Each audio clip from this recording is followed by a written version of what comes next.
थांब, इतकी घाई कशाची आहे तुला?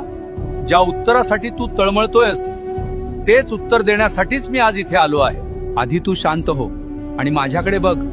तुला फक्त तुझे रिकामे हात दिसले, पण त्या रिकाम्या हातांनी जेव्हा जेव्हा तू माझ्या पायरीला स्पर्श केलास तेव्हा तुझ्या नशिबातले कितीतरी काटे मी उपसून काढले. हे तुला दिसलं नाही. मी तुला रिकाम्या हाताने परत पाठवलं, कारण मला तुला चिल्लर नाही द्यायची होती. मला तुझी पात्रता इतकी वाढवायची होती की त्यात माझं यश मावेल. जर मी तुला पहिल्याच दिवशी सर्व दिलं असतं तर आज तू माझ्या दारात नसतास. तुझे पाय मातीला लागावेत, तुला माणुसकी कळावी म्हणून मी तुला इतके दिवस फिरवलं.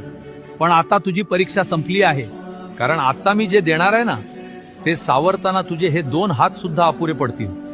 धीर धर, तुला फळ गोडच मिळेल. आणि एक गोष्ट लक्षात ठेव, सदैव श्री स्वामी समर्थ नावाचा जप करत राहा. भिवू नकोस, मी तुझ्या पाठीशी आहे.